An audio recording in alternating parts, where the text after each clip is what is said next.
किसी शहर के रेलवे स्टेशन पर एक भिखारी रहता था। वह वहाँ आने जाने वाली रेलगाड़ियों में बैठे यात्रियों से भीख मांगकर अपना पेट भरता था। एक दिन जब वह भीख मांग रहा था तभी उसकी नज़र सूट बूट पहने एक लंबे कद के व्यक्ति पर पड़ी। उसे देखकर भिखारी ने सोचा, ये व्यक्ति बहुत अमीर लगता है, इससे भीख मांगने पर ये मुझे जरूर अच्छे पैसे देगा। वह उस लंबे व्यक्ति के पास गया और उससे भीख मांगने लगा। भिखारी को देखकर उस लंबे व्यक्ति ने कहा, तुम हमेशा मांगते ही रहते हो, क्या कभी किसी को कुछ देते भी हो? भिखारी बोला, साहब मैं तो भिखारी हूँ, हमेशा लोगों से मांगता ही रहता हूँ, मेरी इतनी औकात कहाँ कि मैं किसी को कुछ दे सकूँ। लंबा व्यक्ति बोला, जब तुम किसी को कुछ दे नहीं सकते तो तुम्हें मांगने का कोई हक नहीं है। मैं एक व्यापारी हूँ और लेन देन में ही विश्वास करता हूँ। अगर तुम्हारे पास कुछ देने को है तभी मैं बदले में तुम्हें कुछ दे सकता हूँ। इतना कहने के बाद वह लंबा आदमी ट्रेन में बैठकर चला गया। इधर भिखारी उसकी कही हुई बातों के बारे में सोचने लगा। उस लंबे व्यक्ति की बात उसके दिल में उतर गई। वह सोचने लगा कि शायद मुझे भीख में ज़्यादा पैसे इसलिए नहीं मिलता क्योंकि मैं उसके बदले में किसी को कुछ दे नहीं पाता हूँ, लेकिन मैं तो भिखारी हूँ, किसी को कुछ देने लायक भी नहीं हूँ। पर कब तक मैं लोगों से बिना कुछ दिए केवल मांगते ही रहूँगा। बहुत सोचने के बाद उस भिखारी ने निर्णय किया कि जो भी व्यक्ति उसे भीख देगा उसके बदले में वह भी उस व्यक्ति को कुछ जरूर देगा। लेकिन अब उसके दिमाग में एक प्रश्न घूम रहा था, मैं खुद भिखारी हूँ तो भीख के बदले में दूसरों को क्या दे सकता हूँ। इस बात को सोचते सोचते 2 दिन बीत गए, लेकिन उसे अपने प्रश्न का कोई उत्तर नहीं मिला। तीसरे दिन जब वह स्टेशन के पास बैठा हुआ था तभी उसकी नज़र स्टेशन के आसपास लगे पौधों पर खिले कुछ फूलों पर पड़ी। उसने सोचा, क्यों ना मैं लोगों को भीख के बदले कुछ फूल दे दिया करूं। उसे अपना ये विचार अच्छा लगा और उसने वहां से कुछ फूल तोड़ लिए। अब वह ट्रेन में भीख मांगने पहुंचा। अब जब भी कोई उसे भीख देता उसके बदले में वह भीख देने वाली को कुछ फूल दे देता। उन फूलों को लोग खुशी खुशी अपने पास रख लेते थे। अब भिखारी रोज फूल तोड़ता और भीख के बदले उन फूलों को लोगों में बांट देता। कुछ ही दिनों में उसने महसूस किया कि अब उसे पहले से कहीं ज़्यादा लोग भीख देने लगे हैं। वह स्टेशन के पास के सारे फूल तोड़ लाता था। जब तक उसके पास फूल रहते तब तक उसे बहुत से लोग भीख देते, लेकिन जैसे ही फूल खत्म हो जाते उसे भीख मिलनी भी बंद हो जाती। अब रोज ऐसे ही चलने लगा। एक दिन जब वह भीख मांग रहा था तभी उसने देखा कि वही लंबा व्यक्ति ट्रेन में बैठा हुआ है, जिसकी वजह से उसे भीख के बदले फूल देने की प्रेरणा मिली थी। वह तुरंत उस व्यक्ति के पास पहुंचा और भीख मांगते हुए बोला, आज मेरे पास आपको देने के लिए कुछ फूल है, आप मुझे भीख दीजिए, बदले में मैं आपको ये फूल दूंगा। उस लंबे व्यक्ति ने उसे भीख के रूप में कुछ पैसे दिए और भिखारी ने बदले में उसे कुछ फूल दे दिए। उस लंबे व्यक्ति को ये बात बहुत पसंद आई। वह बोला, वाह क्या बात है, आज तुम भी मेरी तरह एक व्यापारी बन गए हो।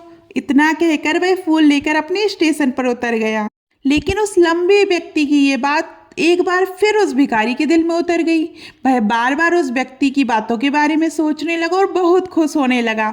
उसकी आंखों में चमक आ गई। उसे लगने लगा कि अब उसके हाथ सफलता की वह चाबी लग गई है जिससे वह अपने जीवन को बदल सकता है।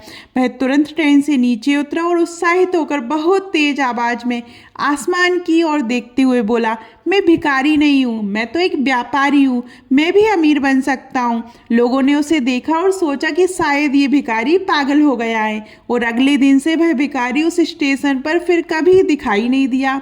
लेकिन 6 महीने बाद उसी स्टेशन पर 2 व्यक्ति सूट बूट पहने यात्रा कर रहे थे। दोनों ने एक दूसरे को देखा। उनमें से एक ने दूसरे से हाथ मिलाया और कहा, क्या आपने मुझे पहचाना? दूसरा व्यक्ति बोला, नहीं, क्योंकि मेरे हिसाब से हम पहली बार मिल रहे हैं।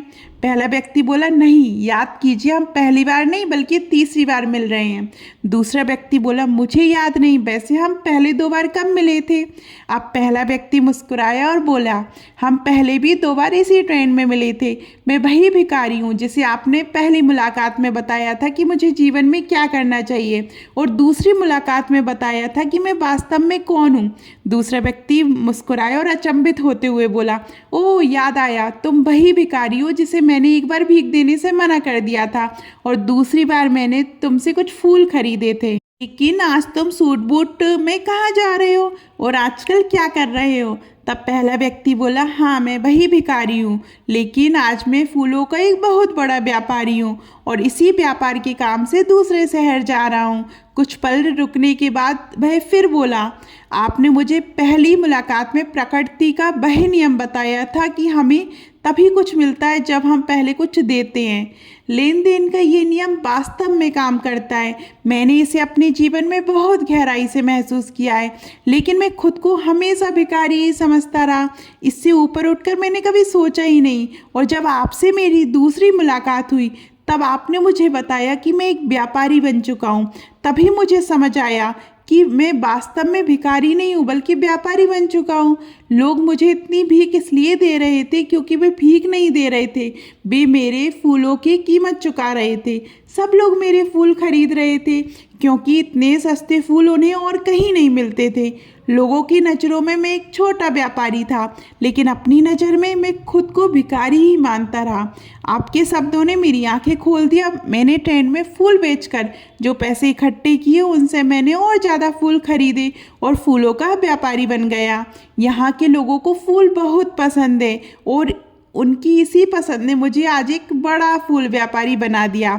दोनों व्यापारी मुस्कुराए। स्टेशन आने पर दोनों साथ उतरे और अपने अपने व्यापार की बातें करते हुए आगे बढ़ गए। इस कहानी से हमें बहुत कुछ सीखने को मिलता है। कहानी में लंबा व्यापारी गिव एंड टेक यानी लेन देन के नियम को बहुत अच्छी तरह जानता था। दुनिया के सबसे बड़े व्यापारी इसी जीवन के नियम का पालन करके सफल हुए हैं। उसने यही सूत्र उस भिखारी को भी बताया। भिखारी ने इस प्राकृतिक नियम को अपनाया और उसका असर उसके जीवन में साफ दिखाई देने लगा। उसने अपनी सोच बदली और उसकी ज़िंदगी बदल गई। ये कहानी हमें सिखाती है कि अगर हम अपनी सोच बदल लें तो जीवन में कुछ भी हासिल किया जा सकता है। अगर हम खुद को छोटा समझते रहेंगे तो हम हमेशा छोटे ही बने रहेंगे।